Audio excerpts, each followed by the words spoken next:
Hello and welcome to the latest episode of Marxist Voice. You're with myself, Adam Booth, the host for tonight. I'm the editor of Socialist.net, and given that we've been missing our office environment, I thought I'd project it on the back here to give us a feel for like we're in the Socialist Appeal offices. And what you can see behind me is a range of titles offered by well-read books. So if you're interested while you're at home in reading up on some Marxist theory, some ideas, and any of the titles you see behind me, then please head to wellreadbooks.net and you can order some ebooks to be sent straight to your devices. And a reminder also that tonight we are, of course, live streaming on YouTube, Twitter, and Facebook. If you're not already, follow us on all of those things. And, of course, also follow the podcast Marxist Voice to get future episodes straight to your mobile or whatever you listen to on. Today we are going to be joined in a second by Ian Hodson, who's the president of the Bakers, Food and Allied Workers Union. And Ian's union organises particularly precarious workers, McDonald's, Wetherspoons, and obviously a lot of these workers are really at the forefront of some of the attacks that are taking place at the present time with the bosses, these unscrupulous bosses, trying to take advantage of the coronavirus crisis to lay off workers and put all of the burden of this crisis onto the shoulders of the working class. Over this week, we've heard from other sectors of workers. We had heard from Helen O'Connor of the GMB on Monday talking about NHS workers. Last night, we spoke to Natasha Sorrell, a teaching activist, part of the National Education Union, who told us about workers on the front line. And now we're very lucky tonight to be joined by Ian, who's going to be talking about workers who are, the most precarious workers who are really facing a very uncertain future during this time of deep capitalist crisis. So without further ado, I will get Ian on the line. Oh, actually, just before I do, a reminder that because this is a live broadcast, you can send in your questions and your comments and your thoughts, and we should have some time for those at the end. So please, in particular, follow us on the YouTube channel and post your comments there. So now I'll try and get Ian on the line. Ian, hello. You all right there? Can you hear us okay? Yeah, I can hear you, mate. Can you hear me? Yeah, all good. So you feeling healthy? You're safe back at home? I'm going slightly mad, stuck in the house all the time, but obviously it's the right thing to do. We've got to keep our health workers safe. Obviously, it's important that we do follow the rules because obviously this virus can be deadly to the different generations, despite what we were all being told at the beginning. Exactly. There's been a lot of misinformation spread by the government and also by bosses who are trying to keep production going and things like that. I think obviously, like from the point of view of the viewers tonight, I think it would be really interesting to hear about the work that your union's been doing at this time, and in particular the workers that you represent in Wetherspoons, because I'm sure many people have seen over the last week this scandal involving Wetherspoons boss Tim Martin telling workers to put up with his conditions, his terms, and if people didn't like it, he told them to go and work in Tesco, which is a bit of an F-off as far as I can see. Tell us about this struggle with the Wetherspoons workers. What exactly was threatened, and what's happened over the last week? First thing I'd like to do though is give a big shout out to all of those people that are working, making sure that the food chain is kept, as full to the brim as it possibly can, because obviously we've got a lot of people out there that think they're going to run out of food and they've been panic buying. There is no risk to the food supply.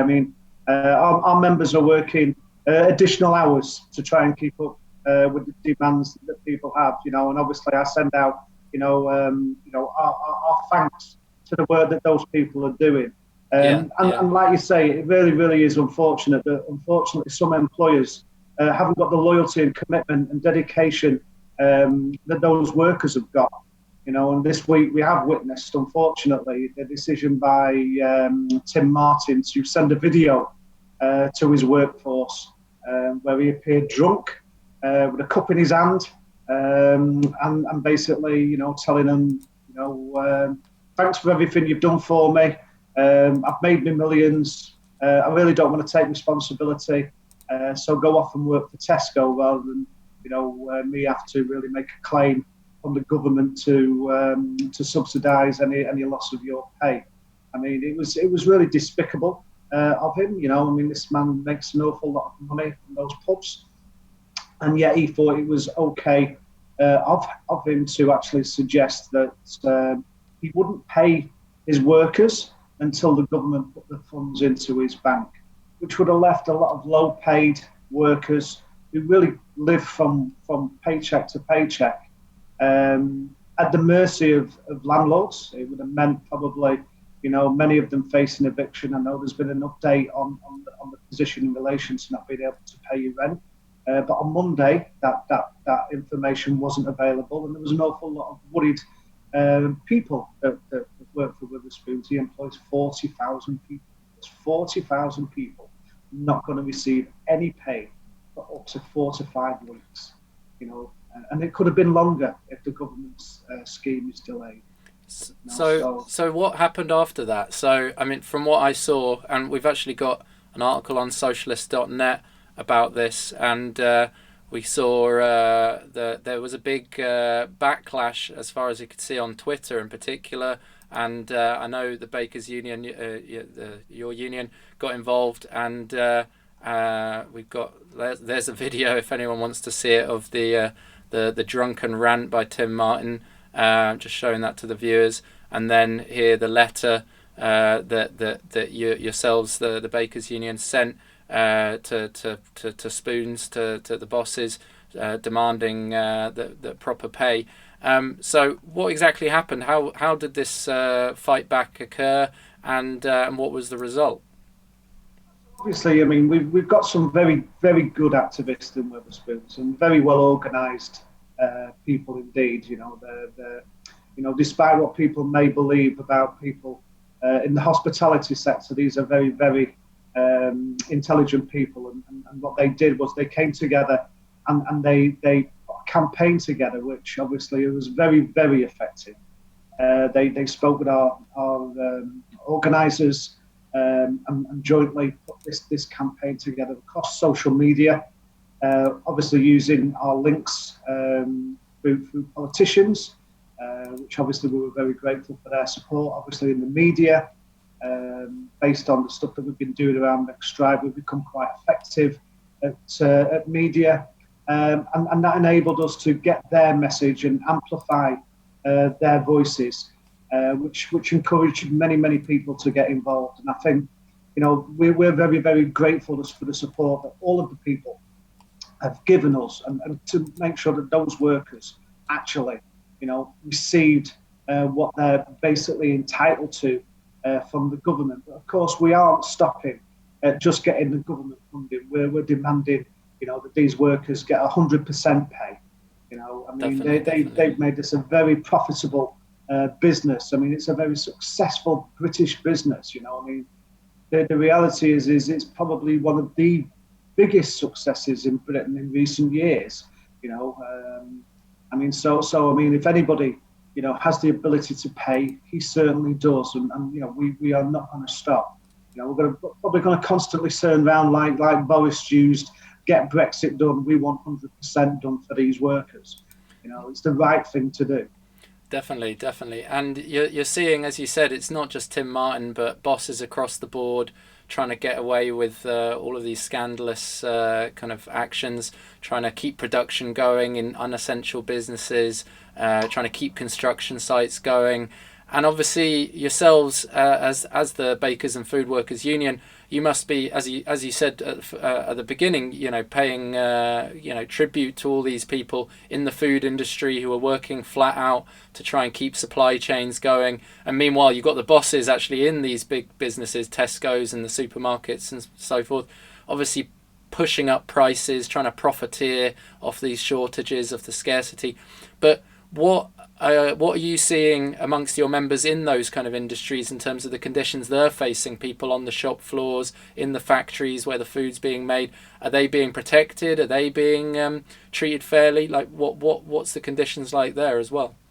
So I mean, obviously, we're getting reports of both good practice and unfortunately some bad practice. I mean, and obviously, where we have these issues raised with us about bad practices, they're obviously contacting the company and trying to make sure that they put them right. And if they fail to put them right, then obviously we will name and shame these companies. You know, we will do it through social media, because obviously these workers are putting themselves at risk on a daily basis by going into work in the first place.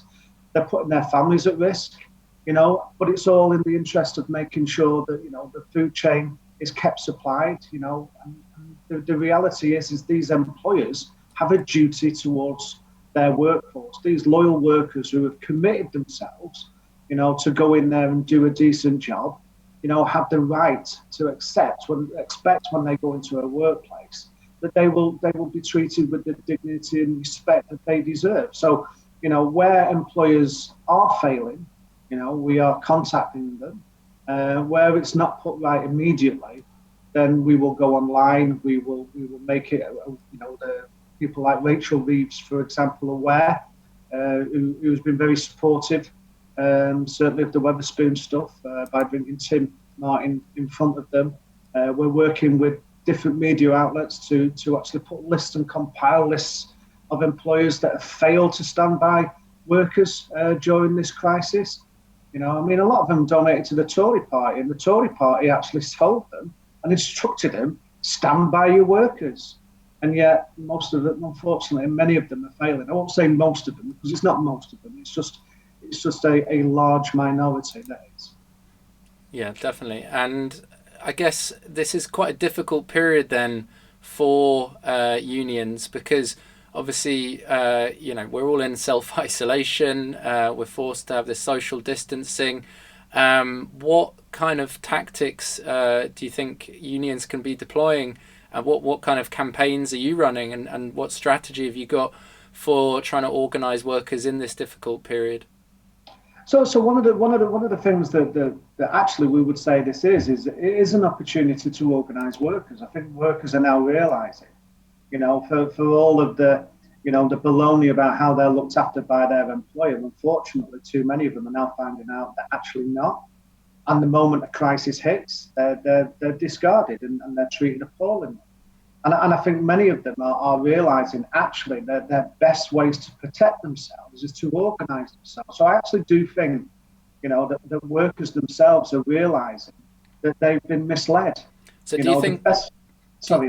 Do you think there'll be a big uptake in union membership coming out of this? Because it does seem like, you know, the fact that we live in a class society where you either are a big boss like Richard Branson who can sack his workers at will, or you're one of those workers who's forced to sell yourself for a wage. What, you know, what do you think the fact that people are seeing that sharp class divide now in society, those big injustices, those big inequalities, do you think that's going to lead to a big uptake in union membership and more people, particularly in the sectors that you organise, coming into the trade unions? I think for certain people are now realising that they need to be organised, that the strength that they have is the support of one another. I mean, you know, the realisation that their boss isn't going to protect them, you know, the realisation that, you know, if it wasn't for the government, you know, putting a scheme in place, they would have been abandoned. You know, I think that's really resonating now with working people, and I really do believe that their eyes have been open to the fact that, you know, it's by organising, because they're seeing as well, you know, the comparison of workers who are in trade unions and the protections that we're successful in achieving, and comparing that to what's happening to them. And they're trying to contrast the two, and they're trying to understand why it is, for example, you know, that we've negotiated for sick pay, you know, in most of the places that we're recognised in. But yet, other places which haven't got a trade union have not got full sick pay. They're not receiving full sick pay, they're just receiving statutory. why in so many cases, if our people are laid off, Greggs, for example, I mean, they've shut all their shops down, and compare that to McDonald's, all of those people are receiving 100% of pay. Whereas McDonald's, I know they're receiving it for 2 weeks, but then they're just going to get the stay. And currently, Wetherspoons, like we've already discussed, are only going to get 80%, which is the government, position. Now, contrast those places, and the common theme is where there's a trade union and workers are organised, we've been able to secure no loss of earnings for people, compared to a place which is unorganised and people are having to fight. I mean, so the contrast is there to be seen. Definitely. And you talked there about some of these kind of measures that the government's brought in nominally to protect workers, the 80% of wages that they'll subsidise, and try and encourage bosses to maintain their employee workforce. And now, obviously, yesterday you had the announcement by the Chancellor that they were going to offer self-employed people a similar package, but they wouldn't be able to claim it until June, which you wonder how people are supposed to make ends meet between now and then, when the whole of the economy's being shut down and people aren't going out to buy. These kind of measures, have the unions been involved and had any say in these kind of things? Was there any seat at the table for working people on these things, or was it very much a case of just being presented with a fait accompli? And also, what do you see these measures as being intended to do? What are they actually there to protect workers, or are they there to prop up the system? I mean, from the point of view, was we involved in any of the discussions? Well, the answer to that is no. I mean, I know the TUC were. I mean, I saw pictures of the TUC sitting at a table, so I assume they were. But nobody contacted us to ask what our issues were, as because we're essential workers now. We used to be low paid and low skilled, but now we're essential, which is great. The people who work in our industry have been finally recognised for the role that they do play in our economy, because they are essential to a successful economy. They are essential in a time of crisis, because without the food, a lot of people now would be, in serious bother, I think, if it wasn't for the food chain, because they are essential workers. I think we should have been consulted. I think it would have been right for us to, at least have the opportunity to feed in to the process. I mean, obviously, we're great believers that what they should have introduced is a basic universal income, for example. We think that would have been much simpler. We think that would have, made sure that people were secure, including the self-employed. Problem that the self-employed are facing is if they've started out, or if their businesses haven't been that successful, or if they, are one of the so-called self-employed in the sector, which obviously really isn't self-employed, then the idea that their income is going to be based on their profits isn't a reality. I mean, I haven't seen any support yet for 0 hours workers, for example. But to make people wait till June, I mean, is just ridiculous. I mean, those people need to live, and I would imagine that most of those households, are reliant on that income.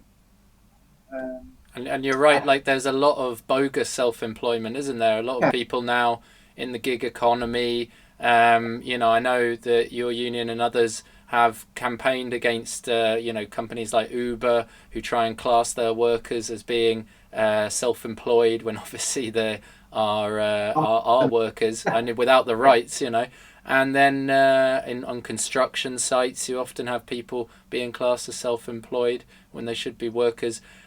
So are these the kind of demands that we need to keep fighting for after this crisis is over, to end 0 hour contracts, end this kind of bogus self-employment, get people on proper sick pay, proper workers' rights and so forth? Yeah, I mean 0 hours contracts, they shouldn't exist. I mean, and obviously what is highlighted this crisis is that there is no support system in place for people on the 0 hours contracts. They are not just outside of a crisis are they not supported, but in a crisis they've not been supported either. I think we really do need to up the game in relation to making sure exploitative employment practices are ended. I'm part of the 0 Hours Justice campaign, which has been set up, which launched in January to make sure that these contracts are ended. And I think it's very, very important that people see the reality now of what it's like to actually live in a 0 hours contract, and the fact that you've got absolutely no support mechanisms whatsoever. These are the lowest paid people, probably in the working community. And, they have got no support structure whatsoever. They're reliant on families and friends. Definitely. And they can't go near them.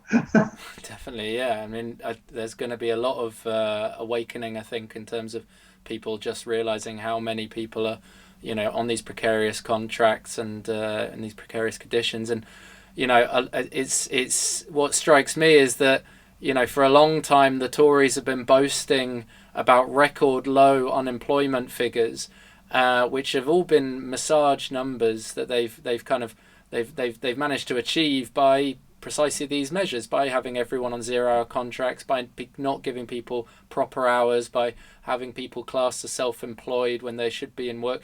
It strikes me as all these things the Tories have done to boast about employment is now suddenly turning into its opposite, and people are realizing that there's a hell of a lot of people out there who are only 1 or 2 weeks away from starvation, who are only one missed paycheck away from failing to pay the rent and the bills.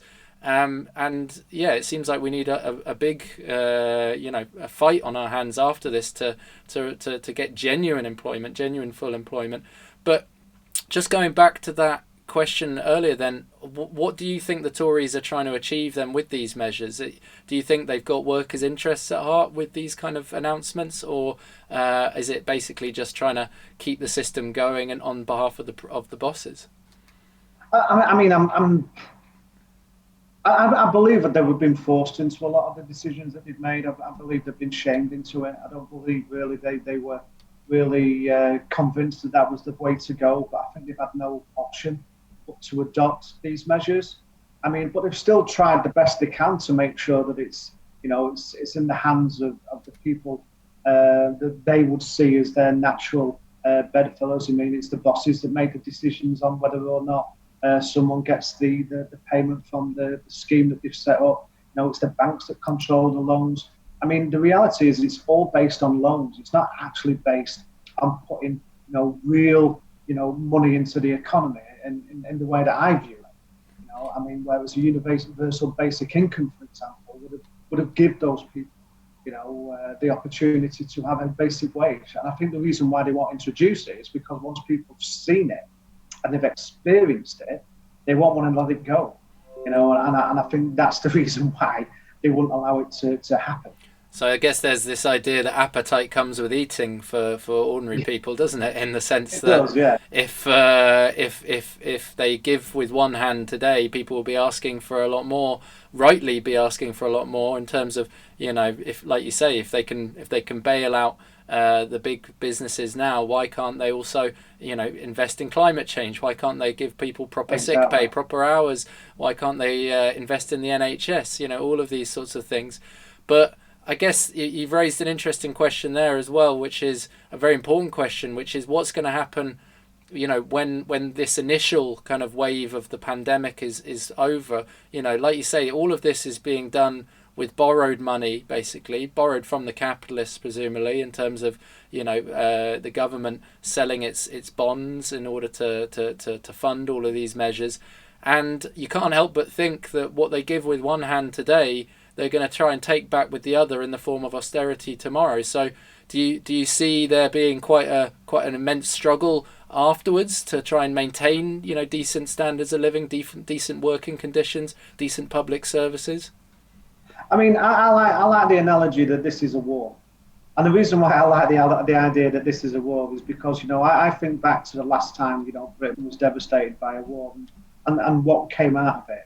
We had an Attlee government that was elected and we built council houses so people had somewhere decent to live. We created the National Health Service so people, wouldn't struggle with the health. we made sure that we created full employment by putting all the people back to work with contracts of employment into decent jobs and giving them decent pay. What I haven't heard, is anybody paint that picture apart from the likes of Jeremy Corbyn that's been talking about this opportunity for years. I mean, I would have liked to have heard, the people who were vying for the leadership of the Labour Party talk about this, because I think the appetite for change, is one that is there, but they need a leader. They need a leader to say, oh, this is what the country could be. All this idea that we didn't have the money, goes out the window. The magic money tree that the Tories said didn't exist. Yeah, of course. I mean, because it's there, obviously. Otherwise, we wouldn't be able to suddenly invest all this money. I mean, we wouldn't be able to give Dyson the money for looking at new ventilating machines, I think he should stick to Hoovers. I mean, he decided he wanted to leave the country so he didn't have to pay taxes. And I think he should have invested that money in companies in the UK that are already making those ventilators. But, those are government decisions, aren't they? As, we've seen today with another announcement on homelessness, where they've suddenly found the ability to home all of those people that are living on our streets. What that tells you is those people that were living in our streets were left there deliberately as a way of making people afraid that if you didn't follow the rules, if you didn't take the exploitative employment, that could be you, because they've always had the ability to house these people. They just chose not to. And I think that's what a lot of people are going to witness now, the reality against the picture that for the last 10, 15, 20, 30, 40 years has been painted, that there is no alternative to the place that they have had us in, and the reality is it could be a whole lot different, and we're entitled to that, I believe. Yeah, definitely. And I think you mentioned earlier just now about the Labour leaders and the need for someone to come forward and really put forward this alternative vision, this socialist vision. And it ties also to a question you just kind of raised there as well about the need for these ventilators, trying to get big business to produce these necessary things to fight this war against this pandemic. You're right to use that analogy. And the reason I bring in the Labour leaders is obviously Rebecca Long-Bailey. I believe the Bakers Union has endorsed her. That's right, as one of several unions that's backing her for obviously the vision she's putting forwards, and in particular questions like public ownership. I know Rebecca Long-Bailey, Richard Bergen, Socialist Appeal have supported their campaigns as well, and both of them notably have raised this question of Clause 4 and a new Clause 4 as a necessary step for the Labour Party to put. I think Richard Bergen put it well when he said we need to put public ownership back into the DNA, put it in the DNA of our party, and in that sense kind of go back to the old Clause 4, which talked about common ownership. And that seems very relevant to me today. If you're talking about the war and how they fought the war, the Second World War, taking control of the economy, nationalizations, and as you say, the things that occurred after the world, and if we're talking about needing ventilators today, then surely, we should be nationalising companies like Dyson's and the supermarkets that are profiteering otherwise, and bringing back all the services in house in the NHS. So, do you have worked very closely with Socialist Appeal supporters and other trade union activists in the Labour for Clause 4 campaign, speaking on this question of the need for public ownership, the need for a socialist Clause 4. How do you see this as a relevant question now in this time, particularly with the Labour leadership contest kind of coming to a head and in this middle of this pandemic, in this crisis? I think the crisis has demonstrated that the capitalist, elements within our economy are not there to support us at a time of crisis. They're there to profit, And what's very, very important is if we're gonna survive as a nation, I don't like to use the word nation, but if we're going to survive as a nation outside of the European Union, I think what's really, really important, and what was missing from the budget was the investment into the country. It's all right saying, we're going to build roads and we're going to make train tracks for private companies to go up and down on. But the reality is, if we don't build things right? And if there's no investment in our manufacturing base, if there's no investment, we should be using British steel for all of these projects instead of importing it, for example, and putting our British steel workers back to work. Relying on a private capitalist to come in and take control of that and do it in our interest is not in the long term going to be a way forward to build a successful economy. I think we have to renationalise. I think nationalisation should be a key talking point, within the Labour Party. I think it should, now actually become, quite a relevant conversation about how we paint a picture of what a future Britain would look like with a Labour government. And it is about taking back control of our industries. It is about saying, for us to survive as a people, then we must have, an economic base which is putting people into work, which is building houses so we have somewhere decent to live, which is building our own trains and not relying on somebody providing them for us at a price actually probably we can't afford. It's taking back our electric and our energy and our gas and our water. It's taking back our postal services to make sure that those people are properly supported and their pensions aren't being raided. Probably getting to bail out because of the crisis that the post office is going through, because obviously the crisis that we're all suffering from. I think what's really, really important now is that the Labour Party actually does, take serious this issue about making sure that the nationalisation works in the public interest, and we invest in a proper public service. We renationalise the NHS and take out the privatisation elements, and actually nationalise all of the private hospitals too.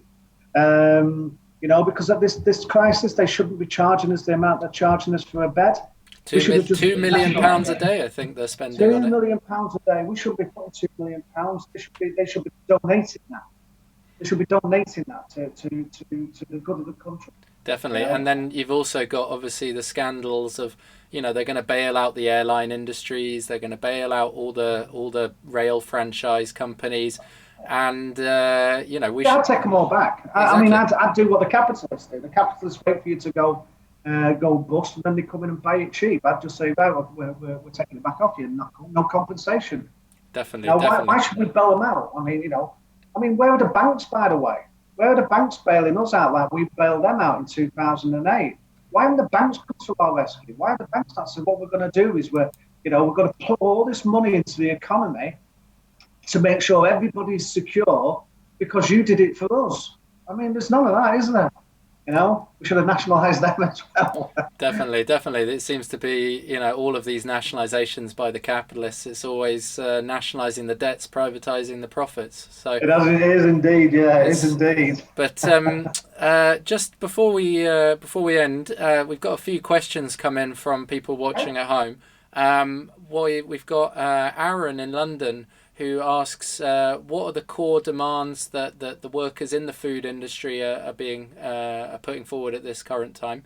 So if you don't mind saying a few words about that. Most of the stuff that we've been dealing with is that we're looking obviously to secure additional payments for people who are going in at this time. So we're asking employers to recognise the commitment and the risk that these people have taken by giving them bonus payments, maybe looking at paying premium rates for some hours that they're working. A lot of it's been based around health and safety, making sure that the social distancing stuff's in place. So those are in the places where we're continuing to work. Where obviously the closing down, and the argument is that it's 100% pay. We want our people who are laid off to receive 100% payment. If they have to self-isolate, no statutory sick pay, full pay while they're in isolation. So it's all of those types of issues. Making sure that unfortunately we've come across far too many people that have been laid off in the hotel industry, for example. We're aware of a hotel up in Scotland, which had permanent contracts of employment. those permanent contracts of employment were actually turned into 0-hour contracts of employment, because they said if they didn't sign them, they would be out of work. And then when they signed them the following week, during this crisis, they laid them all off, so they didn't have to pay them any redundancy. You know, I mean, these obviously are really, really poor, you know, employers who are not doing the right thing by their employees. But we've been quite fortunate up to press that most of the people that we've been working with, you know, though we have recognition agreements with, are doing the right things. And like I say, where they're not, then we're challenging them, and we're going to demand that they do the right things by our members and give them, you know, 100%, give them full sick pay, make sure that, you know, their health and safety is protected. Well, that brings us nicely on to our final question then, which is from Henry. It doesn't say where he's writing in from. But Henry asks, what can socialists do to help workers and trade unionists? He doesn't say whether he means right now or in general, but what do you think? You know, we've got viewers at home who are you know, interested in socialist ideas. They want to play a role. They want to help fight for these demands. What can we be doing at this current time, and then also once we get out of our isolation? Well, I think at this current time that obviously most of our organising is being done online. I mean, supporting the campaigns. I mean, I noticed that, you know, Unite have got some campaigns ongoing. The GMB have just been successful in the campaign as well. I mean, as well as ourselves, you know, the GMB have stopped Wilco's from ending their sick pay scheme.